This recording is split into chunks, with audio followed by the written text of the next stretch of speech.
Oke, di video kali ini saya ingin memberikan review match untuk pertandingan dari PSIS Semarang dengan Arema FC, di mana PSIS Semarang berhasil memperoleh 3 poin setelah mengalahkan Arema dengan skor 2-0. Jadi untuk PSIS Semarang di pertandingan kali ini tentu saja yang saya ingin lihat adalah melanjutkan konsistensi, ya, karena pada saat kemarin lawan Madura United, ya, PSIS Semarang mendapatkan kekalahan, tapi ya secara skema permainan saya bilang sudah cukup bagus, ya, cuma kembali lagi ke kualitas pemainnya PSIS Semarang.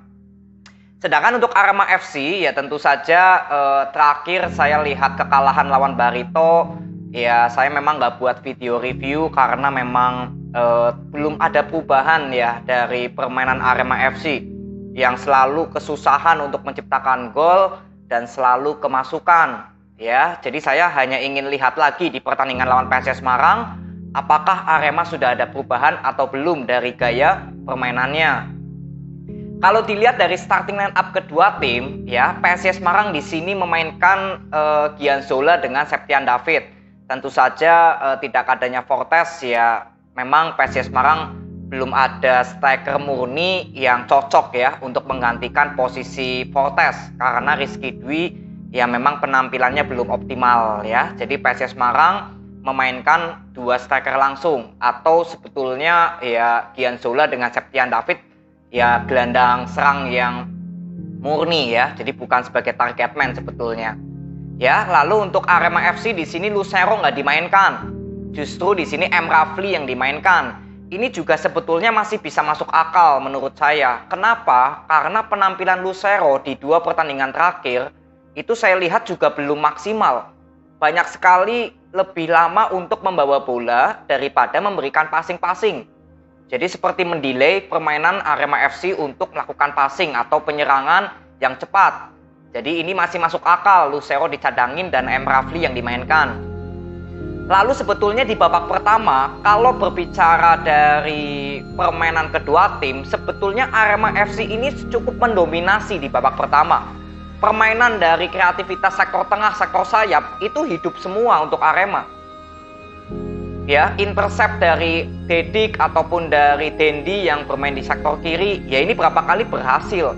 Lalu kreativitas dari pemain tengah, M. Rafli yang memberikan passing-passing bagus ya untuk passing long ball atau true pass. Jadi memang terlihat bahwa sektor tengah dari Arema FC ini sangat baik menurut saya dan bisa mendominasi. Nah, sedangkan untuk PSIS Semarang, apa yang membuat justru PSIS Semarang lebih banyak ditekan atau seperti belum menemukan ritme permainannya? Ya jelas, karena kontribusi dari Gianzola dan Septian David yang saya bilang nggak terlalu bisa hidup di sektor tengah. Biasanya kalau bermain dengan tanpa striker murni, artinya kan gelandang kreatif seperti Septian David dan Gianzola harusnya lebih banyak untuk mencari ruang ke tengah. Tapi di pertandingan tadi sama sekali nggak ada kontribusi untuk Septian dan Gianzola turun ke tengah. Inilah yang membuat penyerangan PSIS Semarang lebih banyak mengandalkan sektornya Kaitas maupun Rian. Jadi kalau boleh dibilang di babak pertama sebetulnya untuk peluang-peluang yang tercipta ya itu lebih banyak dari Arema. Atau penyerangan Arema yang menurut saya lebih banyak berhasil untuk masuk ke pertahanan dari PSIS Semarang. Kalian bisa lihat ya, di sini Diarra dan Dewangga sangat bekerja keras untuk di sektor tengahnya PSIS Semarang. Karena ya Arema FC juga membangun serangan dari tengah ini hidup. Terutama sektor sayap juga sama ya. Di sini ada Numberi ya, Gio Numberi, dan di kanan ada Bayu Fikri. Ya itu juga terlihat bekerja keras untuk membendung sektor sayapnya Arema. Karena ya sistem dari permainan Arema terlihat sangat hidup. Sedangkan untuk PSIS Semarang, justru di sini kalau kalian lihat seperti Charles ya, Charles di sini sebagai gelandang bertahan, ya nggak terlalu banyak untuk melakukan challenge dengan pemain tengahnya PSIS Semarang, atau mungkin Bagas Adi ya, atau dengan Diarra juga, yang sama sekali seperti nggak banyak melakukan challenge untuk penyerangan dari PSIS Semarang, karena yaitu PSIS Semarang di lini tengahnya nggak hidup. Jadi Dewangga, Diarra terlihat sering melakukan passing-passing long ball dan hampir passing long ballnya memang kurang efektif di pertandingan kali ini karena pertahanan Arema lebih banyak bertahan di zona area sendiri ya. Jadi pemain tengah dan pemain depan yang lebih melakukan pressing, sedangkan pemain bertahan Arema lebih bertahan di zona area sendiri. Ya, jadi kalau boleh dibilang permainan PSIS Semarang ya nggak bisa berkutik banyak ketika Arema bertahannya seperti ini dan penyerangannya juga lebih terlihat berkreativitas. Ya, lalu kita masuk di babak kedua. Tentu saja yang saya ingin lihat adalah respon dari Agius. Karena jelas di sini Arema FC di babak pertama yang lebih banyak menyerang atau menekan. Ya, dan sektor tengah dari PSIS Semarang ini nggak hidup. Jadi saya ingin lihat respon dari Agius ini apa. Sedangkan untuk Arema FC ya saya kira tinggal melanjutkan konsistensinya aja. Ya, dan di sini akhirnya Lucero main menggantikan M. Rafli. Ya, saya kira masih bisa masuk akal untuk penyegaran. Ya, mungkin pemain Arema juga dilakukan pergantian pemain ini untuk lebih fit lagi untuk penyerangan. Jadi Lucero main menggantikan M. Rafli. Padahal ya perform M. Rafli juga menurut saya di pertandingan ini nggak terlalu jelek-jelek banget ya. Bermain cukup bagus juga M. Rafli sebetulnya. Nah, di sini PSIS Semarang akhirnya menggantikan TC Marukawa dengan Rian. Sebetulnya saya sudah bertanya juga, sebetulnya yang perlu diganti ini bukan posisinya Rian gitu ya, tapi yang perlu dikasih pergantian pemain ya di antara Septian atau Gianzola. Karena jelas dari kedua pemain ini nggak terlalu banyak berkontribusi di penyerangan babak pertama. Ya, tapi akhirnya di menit ke-66 ya, artinya tersisa 24 menit ya untuk PSIS Semarang di pertandingan kali ini. Nah, di sini ketika Lutfi Kamal masuk menggantikan Gianzola, disinilah saya baru melihat bahwa inilah respon Agius yang saya nantikan. Ya, di sini Lutfi Kamal langsung dijadikan sebagai gelandang bertahan. Dewangga dengan Diarra langsung diberikan instruksi lebih bermain menekan ke depan. Ya, jadi artinya PSIS Semarang sudah memakai satu striker murni, yaitu Septian David. Ya, sedangkan Dewangga dengan Diarra lebih fokus untuk maju ke depan karena Lutfi Kamal ya lebih bagus di gelandang bertahan dan itu terbukti sangat efektif. Ya, PSIS Semarang memang unggul dulu 1-0 melalui golnya Septian David. Itu gol dari corner kick ya. Itu gol yang cukup bagus. Jadi memang nggak ada yang menyangka ya kalau Septian David langsung memberikan shoot ke gawangnya Schwarzer. Jadi ini murni kualitas dari Septian David yang memang cukup bagus memberikan shoot langsung ke gawang ya. Jadi ketika PSIS Semarang sudah unggul 1-0, justru ya itu ya tersisa dari gol tercipta menit ke-67. Artinya tersisa 23 menit. Justru di sini PSIS Semarang yang sudah berhasil mengambil alih permainan. Karena yaitu masuknya Lutfi Kamal menurut saya yang paling jelas memberikan dampak. Ya, lalu gak lama kemudian Septian David berhasil menggandakan kedudukan. Itu umpan dari Wahyu Pras kepada Freitas ya, dan Freitas tanpa egois memberikan passing ke tengah dan finishing dari Septian David yang mengangkat bola cukup tinggi sedikit ya. Itu juga finishing dari Septian David cukup bagus karena posisi Schwarzer juga sudah menutup sudut yang sempit untuk Septian David melakukan shoot ke tanah ya. Jadi Septian David lebih melakukan chip sedikit dan bola akhirnya masuk. Ya, sebetulnya Wahyu Pras memberikan crossing long ball seperti ini sudah pernah terjadi ya. Waktu itu memberikan assist ke Freitas kalau nggak salah. Saya lupa di pertandingan apa. Jadi memang kualitas passing long ball-nya Wahyu Pras juga perlu kita apresiasi. Ya, dan ketika PSIS Semarang sudah unggul 2-0 ya, disitulah ketika Arema lebih banyak berusaha menekan, tapi ya saya kira sudah telat waktunya karena PSIS Semarang sudah kembali bermain cukup efektif. Permainannya sudah kembali lagi didapatkan di 24 menit terakhir, yaitu masuknya Lutfi Kamal.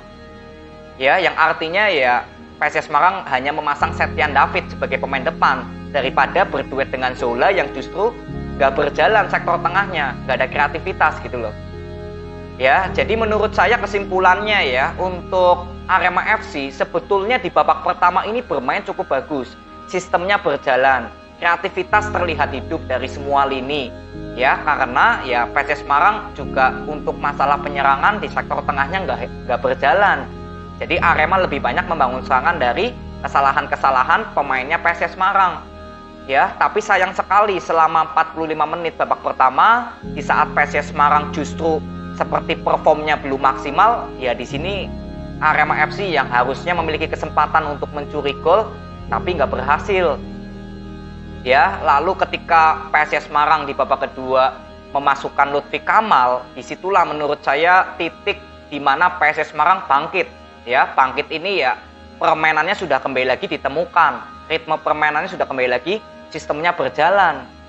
Nah, disinilah baru dari menit 66 sampai akhir ya sudah PSS Semarang tinggal konsisten gitu loh, garis kata lainnya.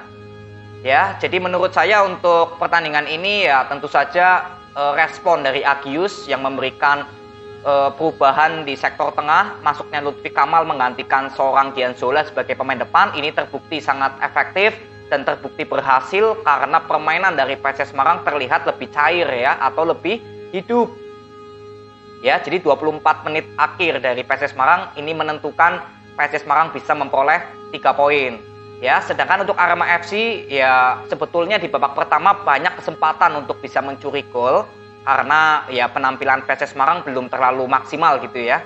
Tapi ya memang mau dikata apa lagi ya, Arema FC justru nggak bisa menciptakan gol di babak pertama. Padahal kreativitasnya sudah cukup bagus, permainannya sudah cukup cair di semua lini. Ya, jadi untuk menurut saya ya dengan kekalahan ini Arema FC yang belum memperoleh kemenangan, ya ini tinggal diberikan evaluasi dari manajemen untuk pelatihnya. Ya, sebetulnya permainan Arema cukup bagus di pertandingan kali ini babak pertama. Tapi yang perlu kita lihat adalah pada saat PSS Semarang sudah menemukan ritme permainannya. Disinilah kita baru menilai gaya permainan dari Arema. Jangan menilai permainan Arema pada saat di babak pertama, karena jelas PSS Semarang belum terlalu maksimal permainannya. Tapi yang menjadi tolak ukur kita melihat permainan Arema ini ada perkembangan atau tidak, ya di saat PSS Semarang sudah bermain cukup efektif. Ya, memasuki menit ke 66. Di situ baru kita bisa menilai sejauh mana permainan dari Arema FC sudah ada perkembangan atau belum. Ya, dan ternyata tetap sama permainan Arema FC ya di menit ke 66 ke atas ya sangat kesulitan untuk bisa masuk ke pertahanan PSS Semarang. Ada peluang dari Diarra juga melalui corner kick, bukan melalui kreativitas serangan. Ya, jadi ini juga bisa menjadi evaluasi dari manajemen ya untuk melihat kalau Arema ya justru seperti belum ada perkembangan di pelatih yang sekarang. Ini bisa menjadi evaluasi. Ya, jadi untuk PSS Semarang selamat kalian mendapatkan 3 poin. Semoga dengan pertandingan ini tentu saja Agius bisa melihat bahwa memang sektor tengah dari PSS Semarang ya dengan bermainnya Zola, Septian David ya ternyata memang nggak terlalu maksimal gitu ya. Tapi ketika Lutfi Kamal yang justru bermain sebagai gelandang bertahan dan Dewangga Diarra lebih diberikan kebebasan untuk melakukan penyerangan dan itu justru terbukti efektif. Jadi ini bisa menjadi bahan masukan ya untuk permainan PSS Semarang bersama Agius. Ya, jadi selamat untuk PSS Semarang. Lalu untuk Arema FC ya tentunya dengan kekalahan ini menjadi tolak ukur permainan Arema ya di saat menit 66 ke atas. Dan ternyata kesimpulan saya belum ada perkembangan dari permainan Arema. Padahal kalau boleh saya bilang pemain-pemain dari Arema cukup bagus loh. Ya, Ahmad Maulana bermain bagus, Tata bermain bagus, lalu Sula juga bermain bagus. Ya, Gustavo minim support. Charles yang dipakai di gelandang bertahan juga cukup bagus untuk menjaga kedalaman. Ya, tapi sayang sekali untuk skema penyerangan Arema di babak kedua di menit ke 66 ke atas ya justru kreativitasnya nggak terlihat. Inilah yang menjadi tolak ukur kita melihat permainan Arema FC ya di babak kedua setelah PSS Semarang bisa menemukan permainannya kembali. Ya, jadi tetap semangat untuk Arema FC. Saya berharap yang terbaik untuk Arema FC pokoknya. Ya, jadi ini aja, terima kasih. Sampai ketemu di video berikutnya. Semoga bermanfaat. See you.